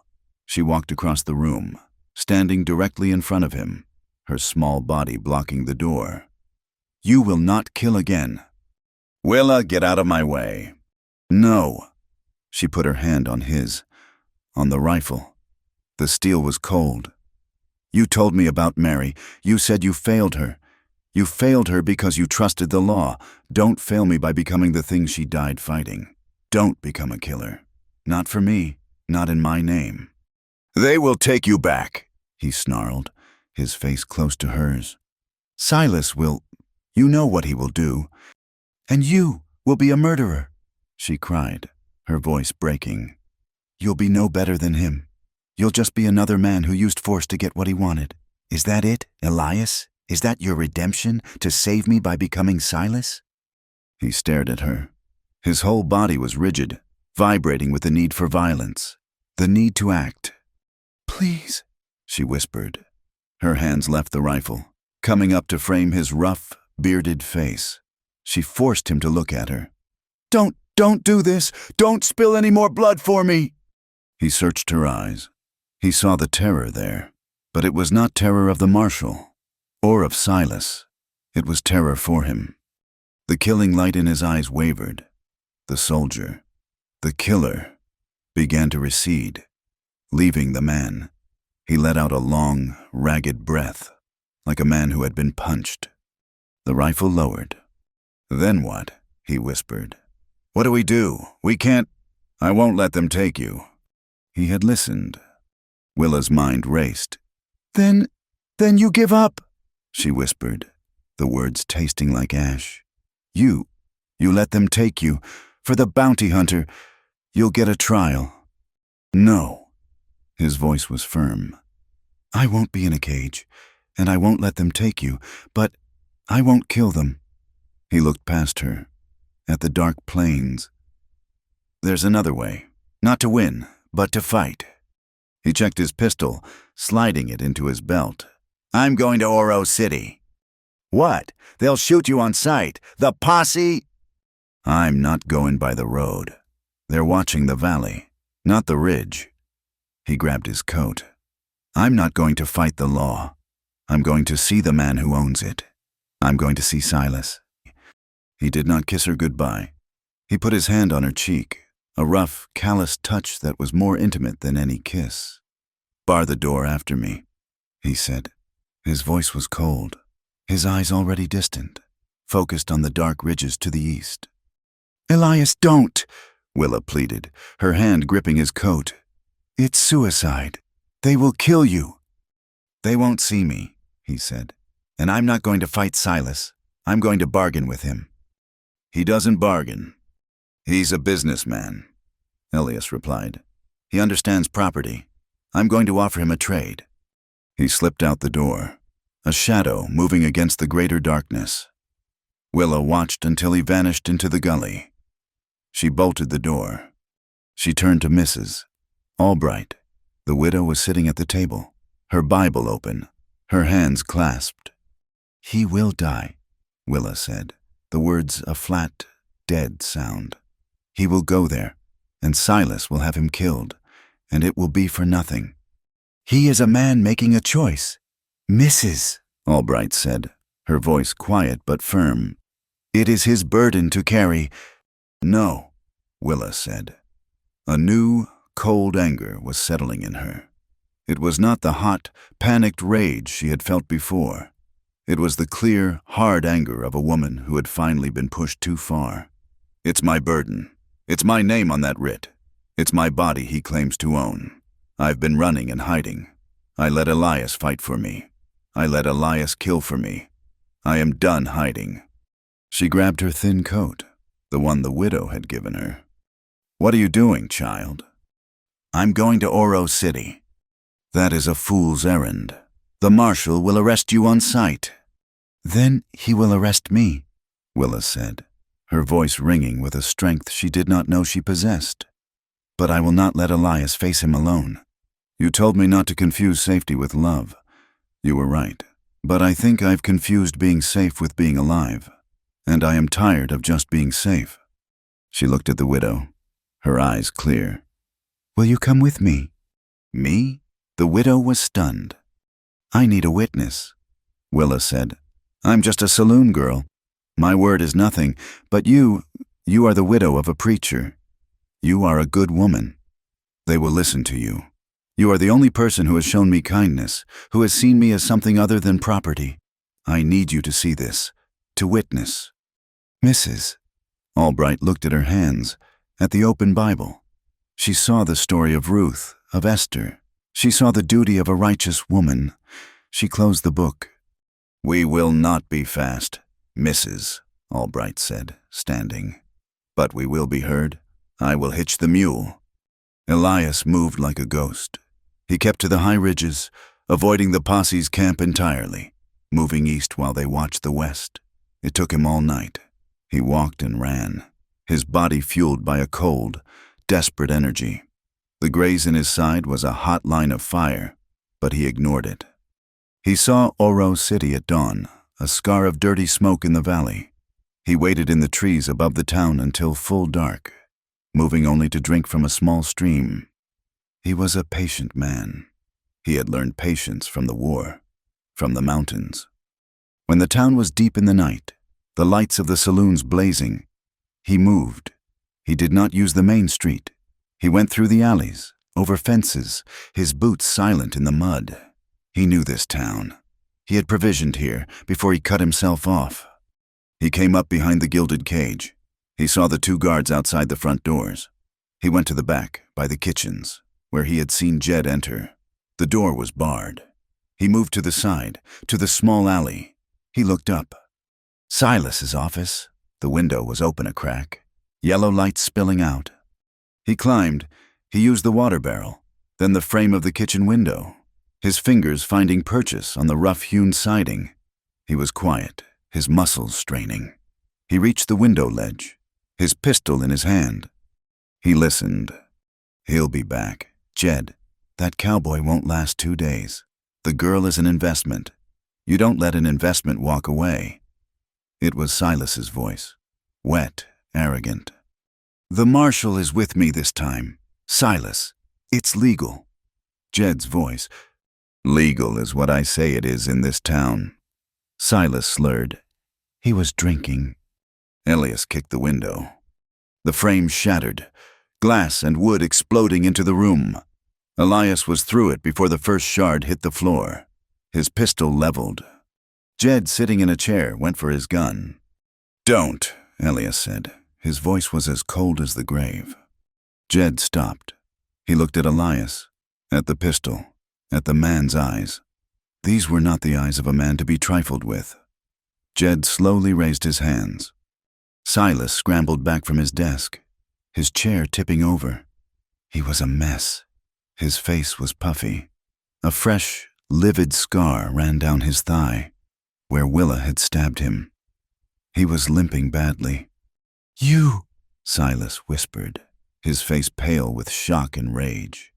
Me, Elias said. He kicked the door shut. He never took his eyes off Jed. Jed, put your gun on the desk. Slow. Jed did it. Elias moved quick, took the gun, and tucked it in his own belt. "What do you want?" Silas snarled, trying to regain his footing. "You're a dead man. You're in my town." "I want the girl," Elias said. Silas laughed, a high, wheezing sound. "The girl? She's mine. The law says so. The marshal says so. You're just a thief, a murderer." "I'm a buyer," Elias said. He reached into his coat and threw a piece of paper on the desk. "My deed. 160 acres. Wyoming. Good water. Good timber. Worth $500 to any man." Silas looked at the deed, then back at Elias. "For the girl?" "For her freedom," Elias said. "You sign a bill of sale, releasing her from that indenture. You tell the marshal the debt is paid. You get the land. I get her. Clean." Silas stared at him. Then he began to laugh again. "My land? You think I need land?" He gestured around the opulent, red-flocked office. "I am the king of this place. I own the sheriff. I own the bank. I own her." He leaned forward, his voice dropping to a conspiratorial whisper. "You don't understand. Cowboy, that indenture, that's just paper. I don't own the paper. I own her. I own her fear. I own her body. I've owned it since she was 15. She is a thing I have built, a broken, beautiful thing. And I will have her back." He smiled. "When Jed brings her back, I'm not going to hit her face. I'm going to cut her. Just a little. On her legs, on her arms, where the dresses cover, so every time she moves, she remembers who she belongs to." Elias looked at him. He was not seeing Silas. He was seeing the judge in Mary's courtroom. He was seeing the hangman. He was seeing the man who had hit his own mother. He was seeing every brute, every petty tyrant who used his strength to break things. "You don't own her soul," Elias whispered. "Oh," Silas said, pouring a drink with a shaking hand. "The soul? That's the best part. That's what I'll break next." Elias snapped. It was not a thought. It was a release. The dam of control, of grief, of rage, of 10 years of silence. It just broke. He was not a man, he was a force. Jed saw it coming. He dove for the desk, but Elias was faster. He didn't use the gun. He used his fist. He hit Jed once, a brutal, calculated blow to the temple. The bounty man crumpled, unconscious. Then he turned to Silas. Silas raised his hands, the whiskey glass flying, shattering against the wall. "No, wait, take the land." Elias grabbed him by the throat. He slammed him against the wall, the impact shaking the bottles on the shelf. He hit him. He hit him in the stomach, doubling him over. He hit him in the face, the crunch of cartilage sharp. "She's not yours," Elias growled, his voice a low, animal sound. He threw Silas to the floor. Silas tried to crawl, blood streaming from his nose and mouth. "Guard! Guard!" Elias kicked him in the ribs. A rib snapped. Silas shrieked. Elias fell on him, his hands finding Silas's throat. He straddled his chest, his knees pinning the man's arms. He looked down into the terrified, bloody face of the man who broke things. This was the moment. He could end it. He could end the man who hurt Willa. He could end the man who represented the one who had killed Mary. He could squeeze, and the world would be cleaner. He pressed his thumbs into Silas's windpipe. Silas's eyes bulged. He clawed at Elias's hands, his legs kicking. Elias saw Willa's face. Not her face in fear, her face in the soddy, her hand on his. "Please, don't kill again. Not for me." He saw Mary's face, not on the gallows, but in the kitchen, smiling. He was strangling a man. He was becoming the thing he hated. He let go. He roared, a sound of pure agony and rage, and instead of killing, he hit the floor beside Silas's head. His fist went through the pine board. He stood up, breathing in great, ragged gasps. He was shaking. Silas lay on the floor, weeping, choking, his breath a wet, bubbling sound. The door crashed open. The town sheriff and 3 deputies piled in, their guns drawn. They saw Jed, unconscious. They saw Silas, a bloody heap on the floor. They saw Elias standing, his hands covered in blood, his chest heaving. "Don't move, killer!" the sheriff yelled. Elias did not move. He raised his hands, slowly. He had listened. He had not killed. He was in a cage. The Oro City jail was a single room with 2 cells. It smelled of stale sweat, urine, and despair. Elias sat on the thin, lice-ridden cot, his head in his hands. The adrenaline was gone, leaving him hollow. His bloody knuckles ached. His side was on fire. He had failed. He had not killed Silas, but he had lost. He was in jail, and now there was nothing to stop the marshal from taking Willa. He heard the door. "He's in there," the sheriff's voice said. "You got 5 minutes. Marshal?" Marshal Baines walked into the cell block. He was not alone. Willa was behind him. Elias's head snapped up. "Willa, no!" He stood, gripping the bars. "What are you doing here? I told you. You should have run." "I'm done running," she said. Her voice was quiet, but it was not the voice he knew. It was steel. Mrs. Albright stood behind her in the doorway, a silent, black-clad pillar of support. Willa walked right up to the bars. She looked at his face, bruised from the fight. She looked at his bloody hands. "You're hurt," she whispered. "I failed," he choked out. "Willa, I failed. I had him. I offered him the land. He said—" "I know what he said," she interrupted. "I know what he's like." I almost killed him," he confessed, his eyes searching hers, desperate. "I wanted to. I had his throat." "But you didn't," she said. "You listened to me." He stared at her. She reached her hand through the bars. She didn't touch his face. She touched his hand. She laced her fingers through his, her small, clean hand covering his bloody, broken one. "You didn't save me, Elias," she said, her voice clear and strong. "You showed me how to be strong. Now I'm saving you." She let go. She turned around to face the marshal. "Marshal Baines," she said. "You're a man of the law." "I am, ma'am," he said, his face grim. "Then I need you to enforce it." They were in the sheriff's office. It was small, cluttered.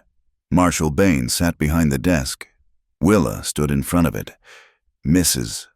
Albright sat in the only other chair, her hands folded. The town sheriff, a man named Brady, stood in the corner, looking nervous. He was Silas's man. "You're a fugitive, miss," Baines said. "That's the fact of it." "I am a victim," Willa said, "and I have a witness." "Go on," Baines said. Willa told her story. She started at 15. She named her father. She named the price, 1 horse, $50, and a line of credit for whiskey. She described her contract. She described the first time Silas hit her. She described the 7 years. And then she looked at Sheriff Brady. "I ran. Marshal, in the first year, I went to this man, to the law. I begged him for help. I showed him the bruises." Brady went pale. "That's a lie." "He laughed at me," Willa continued, her voice never wavering, her eyes locked on Baines. "He said a contract was a contract. He said Mr. Croft was a fine, upstanding citizen, and that I was a whore who should be grateful. Then he drank Mr. Croft's whiskey, and he took me back himself. He held my arm as Silas corrected me." "This is slander," Brady shouted. "Is it?" Mrs. Albright spoke, her voice cutting through the room. "I am Martha Albright, Marshal, widow of the Reverend James Albright. I am a God-fearing woman. I found this child and the man, Elias, near my home. They were starved, and he was wounded. She was wearing rags. I have tended her. I have spoken with her. I have prayed with her. The evil that has been done to her, it is an abomination. It is a stain on this town." She stood, her eyes blazing with righteous fire. "You say you serve the law, but is it the law of man or the law of God? Because I am telling you, as a servant of the Lord, that this indenture is slavery, and this sheriff is a party to it." Baines was silent. He looked at Brady. He looked at Willa. He was a man of the law, but he was not a fool. And he was not a cruel man. He had seen the West. He knew what men like Silas were. "Sheriff," Baines said, his voice flat, "go and get the key to that cell, and send your deputies. No, send my deputies to the gilded cage. I want to see Mr. Croft's ledgers. I want to talk to the other girls." "Marshal, you can't," Brady sputtered. "I can," Baines said, his voice a quiet thunder. "I am a United States Marshal, and I suspect Mr. Croft is in violation of the Peonage Act of 1867, which is a federal crime. Now get the key." Elias was released an hour later. The sun was just rising, painting the dirty street in hues of pink and gold. He walked out of the jail, his hands clean, a fresh bandage on his side. Willa was waiting for him. Mrs. Albright was already in her mule cart, ready for the long ride home. She nodded to Elias, a look of profound respect in her eyes. Then she turned the cart and was gone. Elias and Willa stood alone in the street. The town was waking up. Down the street, the gilded cage was dark. 2 deputies stood guard at its doors. It had been shut down. He looked at her. He saw the braid in her hair, the simple calico dress, the strength in her shoulders. She was not the broken thing he had found by the creek. "Willa," he said, his voice rough. It's over. The writ is void. Silas. He's in federal custody, or he will be. They're taking him to Denver. He's done." He looked at the mountains, at the open country to the north. "You're free," he said. "No debts, no strings. From me, from anyone. You can go to the trading post. You can get that wagon north. You can be whoever you want to be." He was offering her the world. He was offering her an exit. He was giving her the choice he had never given Mary. Willa looked at the street. She looked at the mountains. She looked at him. "Yes," she said. She took a breath. It was the first clean, free breath of her adult life.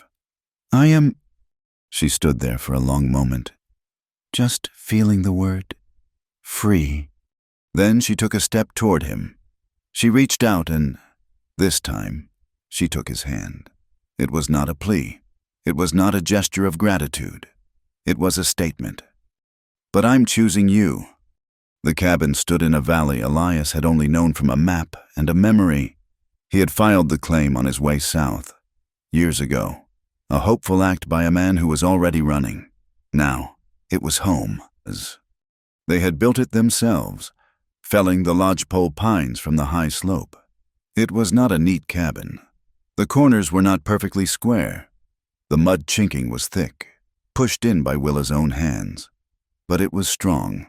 It was 2 rooms, a luxury, a real window, with glass, bought from the trading post 40 miles north, faced the south, letting in the pale Wyoming sun. This was a different land from Colorado. The mountains were older, larger, more patient. The wind was constant, a low, steady hum that scoured the plains and kept the sky a high, aching blue. It was October. 9 months had passed since Elias had walked out of the Oro City jail. 9 months since she had taken his hand. Willa's garden was put to bed for the winter. The dried stalks of corn rustled in the wind. The squash and potatoes were in the root cellar, a dark, cold hole Elias had dug under the cabin floor. She had rows of preserves in mason jars, gleaming like jewels on a rough shelf, wild plum, chokecherry, and pickled beans. She had learned to grow things. She had learned to make life from the stubborn dirt. Elias was mending a fence on the far side of the creek. He was mending it because he was building a herd, not because he was keeping anything out. He had bought 10 head of cattle with the money from his old traps and the sale of his abandoned claim in Colorado, which Marshal Baines had helped him secure. He had 2 good horses, his bay and a new mare, a tough-looking grulla. The land was quiet. The work was hard. She would wake before dawn, her hands aching. He would come in after dusk, his body tired. But it was an honest ache, an earned weariness. It was the price of building, not the cost of surviving. Their life was not easy. The shadows of what they had been were long, especially in the quiet. They still fought. It was not the desperate, violent clashing of the first cabin. It was the low, simmering friction of 2 broken pieces trying to fit together. One afternoon, she was chopping wood for the stove. She was not strong, but she was methodical. She had learned to use the axe, to let the weight of it do the work.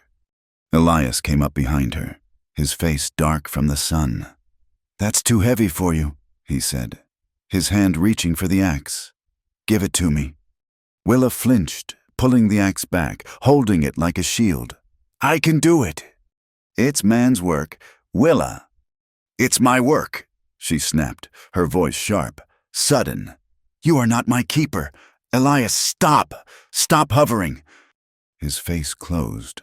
The man who had faced down Jed, the man who had broken Silas, looked wounded.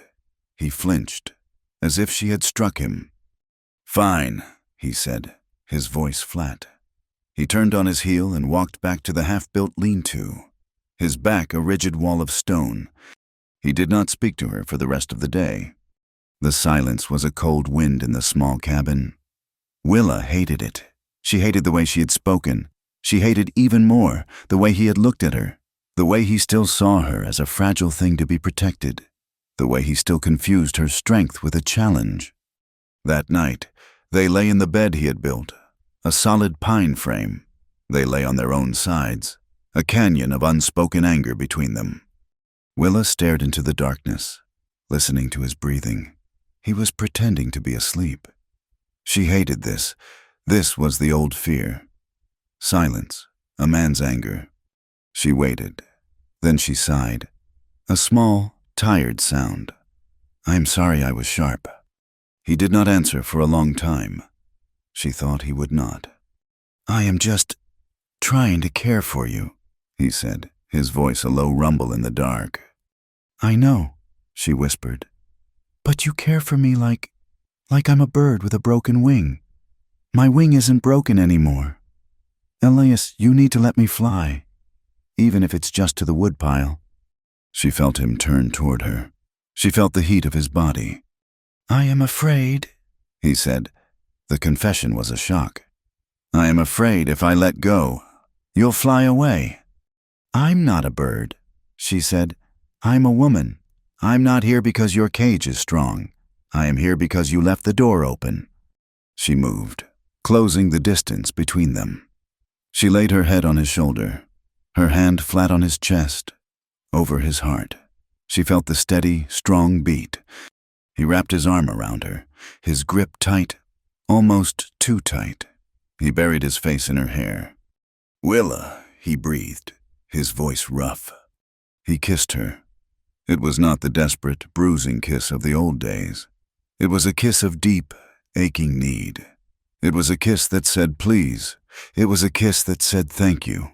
It was the kiss of a man who was still drowning. And she was his only heir.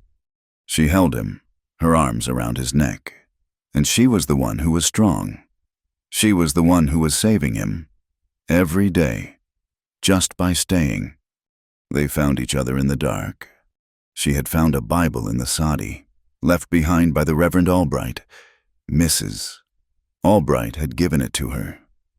"God's word is a lamp," she had said. Willa had hated the book.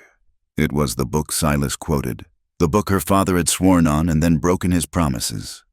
But in the long winter, with the snow piled high against the window, it was the only book she had. She had learned to read as a child, but her letters were shaky. She began to sound out the words, her finger tracing the thin paper. She was not afraid of it anymore. It was not a weapon. It was just words. She found she liked the sounds of them. She liked the stories, not the ones of vengeance and smiting. She liked the ones about gardens and bread and lost sheep. One evening, the fire crackling, Elias sat across from her, mending a piece of harness, the leather smelling sharp and clean. "Read it," he said, his voice quiet. "What?" "Read it aloud. I like the sound of your voice." She blushed. She had not blushed in years. She opened the thin pages, her hands chapped and strong from lye and dirt, turning them carefully. She read. Her voice was hesitant at first, stumbling over the hard words. "The Lord is my shepherd," she read. "I shall not want. He maketh me to lie down in green pastures. He leadeth me beside the still waters. He restoreth my soul." She looked up. Elias had stopped working. He was just watching her. His face was quiet in the firelight. The scar on his cheek was a pale line. He was watching her, and in his eyes, she saw it, the thing he tried to hide. He was still waiting. He was waiting for her to finish the chapter, close the book, stand up, put on her coat, and walk out. He was waiting for the other boot to drop. He was waiting for her to realize she was free, and that freedom meant leaving him. He was a man braced for a blow, every minute of every day. She saw the ghost of Mary in his eyes, the woman he had failed to save. Willa kept reading, her voice growing stronger. She read about a valley of the shadow of death. She read about having no fear, and as she read, she made a silent promise. She would not leave. She would sit here night after night and read and work and sleep until that look in his eyes was gone, until he finally, truly believed her. She never did leave. The spring came late, the snow melting, the creek roaring with new water. The first green shoots of wild onion poked through the mud. Willa was outside, her hands in the cold, rich dirt, turning it for her new garden. Elias was on the roof, replacing a shingle the wind had torn loose. The air was clean. The world felt new. She stood up, brushing the dirt from her hands, her back aching. She looked at him, a strong, solid man against the bright blue sky. "Elias," she said, her voice carrying on the wind. He stopped hammering. I was just thinking," she said, "about that first cabin, the blizzard." He tensed. He did not like to look back. "What about it?" "That first night," she said, her voice quiet but clear. "The night you kissed me, the first time." He climbed down the ladder. He walked over to her, his face guarded. "I remember." "I thought I'd lost myself again," she said. She looked at her hands, the dirt under her nails. "I thought, here it is. Another man, another cage. I thought I was gone. That Willa was just a thing for men to break." He stood in front of her. He looked at her, his eyes searching hers. He saw no fear. He saw no anger. He just saw truth. "You found me instead," he said. His voice was rough. It was a confession. "You found me. I was the one who was lost.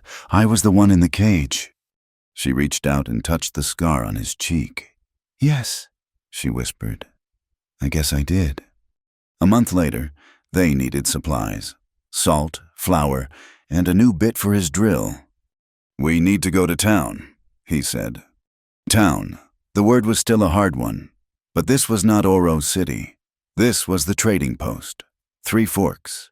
It had grown in the last year. It had a general store, a blacksmith, and a post office. They rode, she on the Grula mare, he on the bay. They rode side by side. He did not ride ahead to protect her. She did not ride behind to follow. They rode as equals, their stirrups sometimes brushing. When they reached the town, it was just a muddy street with a dozen buildings, but it felt like a city to Willa. Elias dismounted, tying his horse to the hitching post. He turned and, out of habit, reached up to help her down. Willa smiled. She put her hand on his shoulder, but she swung herself down, her own boots hitting the wooden boardwalk. "I've got it," she said, not unkindly. He just nodded, a small, slow smile touching his own lips. They went inside the store. The storekeep, a Mr. Hames, nodded. "Morning, Elias, ma'am." "Morning, Henry," Elias said. "Need flour, salt, and a half-inch bit." As Elias talked with the man, Willa moved through the store. She looked at the bolts of cloth, bright blue calico, soft red wool. She touched them. The texture's a miracle. She was not looking as a prisoner, at things she would be given. She was looking as a customer. She found a small tin-backed mirror. She picked it up. She looked at her own face. It was thinner than she remembered. Her eyes were clearer. There were lines from the sun around her eyes. She looked like herself. She saw the faint white line on her lip, where Silas's ring had cut her. It was a part of her, but it did not define her. "Find something?" Elias asked, coming up behind her. She met his eyes in the small mirror. "Just looking," she said. She put it down. She did not need it. They gathered their supplies. They paid with Elias's money, but it felt like their money. They walked out onto the porch. They stood for a moment, letting the sun hit their faces. A wagon rolled by, the driver waving. They waved back. They were just people, a man and a woman, in a town. The final scene is them, sitting on the porch of their cabin. It is evening. The sun has set, leaving the sky a deep, bruised purple. The wind howls, a high, lonely sound from the mountains. It is the same wind that brought the blizzard, but it is just wind now. Elias sits on the top step, his back against the post. Willa sits beside him, leaning her head on his shoulder. His arm is around her, his hand resting on her arm. They are not talking. They are just sitting. The silence is a blanket, warm and comfortable, woven by the two of them. The mountains watch. They are vast, indifferent, and beautiful. The love between them is not perfect. It is scarred. It is hard-won. It is still, some days, a battle, but it is real. It was not given. It was not taken. It was chosen, and it was earned. Thank you so much for listening to this story. We truly hope it brought a piece of the high, lonesome West into your day. We would be honored if you would comment below and let us know where in the world you are listening from. If you enjoyed this story, please consider subscribing to From Wild West for more original tales. And finally, please share your thoughts on Elias and Willa's journey in English. We read every comment, and your words mean the world to us.